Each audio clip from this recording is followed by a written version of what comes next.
बिस्मिल्लाहिर्रहमानिर्रहीम। अस्सलाम वालेकुम, welcome back to my channel. जैसा कि आप लोग जानते हैं कि सर्दियों का सीज़न स्टार्ट हो चुका है और सर्दियों में हमारे पाँव की एड़ियाँ बहुत बुरे तरीके से फट जाती हैं और ख़ासकर अगर हम इनका बिल्कुल भी ध्यान ना रखें तो इससे बहुत ज़्यादा इन्फेक्शन हो सकता है।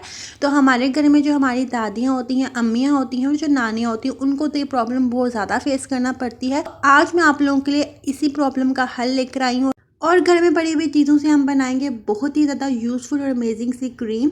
तो आप लोगों ने वीडियो को बिल्कुल भी स्किप नहीं करना और अगर आप लोगों ने मेरे चैनल को सब्सक्राइब नहीं किया तो जल्दी से कर ले।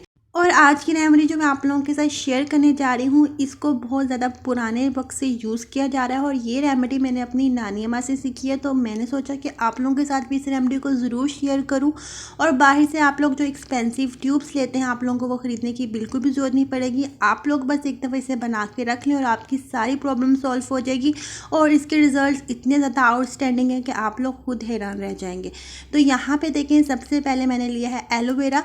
अगर आप लोगों के घर में फ्रेश एलोवेरा है तो वेल एंड गुड, और अगर आप लोगों के घर में फ्रेश एलोवेरा नहीं है तो घबराने की बिल्कुल भी ज़रूरत नहीं है। अगर आप लोगों के पास एलोवेरा जेल है तो आप लोग इसका इस्तेमाल भी कर सकते हैं। और अगर आप लोगों के पास फ्रेश एलोवेरा भी नहीं है और एलोवेरा जेल भी नहीं है तो फिर भी आप लोगों को घबराने की बिल्कुल भी ज़रूरत नहीं पड़ेगी। तो मैं आप लोगों को वीडियो के एंड पे जाके बताऊंगी कि आप लोग एलोवेरा की जगह क्या यूज़ कर सकते हैं। तो यहाँ पे देखें, इस तरीके से मैंने एलोवेरा को ले लिया है और उसे मैंने अच्छे से कटिंग कर लिया है। तो सबसे पहले जब भी आप लोगों ने फ्रेश एलोवेरा लेनी है उसे अच्छे से वॉश कर लेना है और उसे कटिंग करके आप लोगों ने इस तरीके से उसके अंदर इसका जितना भी पल्प है उसे अच्छे तरीके से रिमूव कर लेना है। तो यहाँ पे देखें, मैंने एलोवेरा का जो पल्प है उसे अच्छे से रिमूव कर लिया है। अब इस तरीके से आप लोगों ने हल्के हाथों से इसको हल्का हल्का मैश करना है। और जैसा कि आप लोग जानते हैं कि जो एलोवेरा है उसके अंदर बहुत ज़्यादा यूज़फुल प्रॉपर्टीज़ होती हैं और आप लोग जानते हैं कि हमारी स्किन के लिए, हमारे हेयर के लिए और हमारी बॉडी के लिए कितनी ज़्यादा यूज़फुल है। तो एलोवेरा को आपने यूज़ करना नहीं भूलना। उसके बाद जो हमारा सेकंड इंग्रेडिएंट जाएगा वो है मोमबत्ती। तो हम लोगों को वैक्स का यूज़ करना है, तो हम लोग जो वैक्स है वो मोमबत्ती से आसानी से ले सकते हैं। तो यहाँ से देखें, जो मोमबत्ती के अंदर धागा होता है उसे मैं रिमूव कर दूँगी और बाकी से यूज़ कर लूँगी। और आप लोगों ने हाफ़ से भी हाफ़ जो मोमबत्ती उसका इस्तेमाल करना है। उसके बाद मैं यूज़ करूँगी घी। अगर आप लोगों के घर में देसी घी है तो आप लोग उसका यूज़ कर सकते हैं। अगर वो नहीं है तो जो आप लोग कुकिंग के लिए घी यूज़ करते हैं आप उसका यूज़ कर सकते हैं। और अगर ये दोनों नहीं है तो आप लोग नारियल के तेल का यूज़ कर सकते हैं। तो बेस्ट ये है कि आप लोग नारियल के तेल का यूज़ करें। मेरे पास नहीं था तो इसलिए मैंने इसका यूज़ किया है।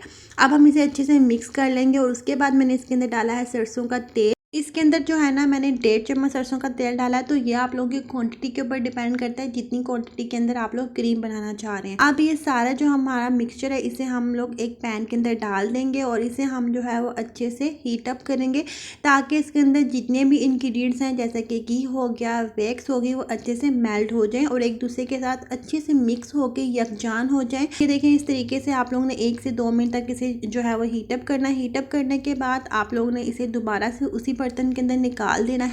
अब जो नेक्स्ट स्टेप आप लोगों ने करना है वो बहुत ज़्यादा इंपॉर्टेंट है। अगर आप लोगों के पास टाइम है तो आप लोग इसे रूम टेम्परेचर पे या थोड़ी देर ऐसी जगह पे रख दें जहाँ पे थोड़ी सी ठंडक है। अगर आप लोगों के पास टाइम नहीं है तो आप लोग ने इस तरीके से बर्फ़ लेनी है और बर्फ़ के ऊपर इस तरीके से इसको रखना है और इसे अच्छे से आप लोग देखिए मिक्स करते जाएंगे। तो यह आप लोगों को बिल्कुल क्रीम की फॉर्म में आता हुआ नज़र आएगा और बिल्कुल क्रीमी सा टेक्स्चर इसका बन जाएगा।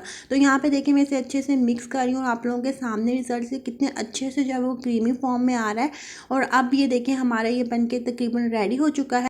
तो इसके बाद आप लोगों ने कोई सी भी डिब्बी लेनी है, चाहे वो क्रीम की हो या फिर आप लोगों के घर में कोई खाली बॉक्स पड़ा हो, तो आप लोगों ने उसके अंदर इसको डाल के रख लेना है। और एक बात का ये ख्याल रखना है कि उसको आप लोगों ने एयर टाइट करके रखना है और उसका जो डिब्बी का ढक्कन है वो बिल्कुल भी लूज़ ना हो।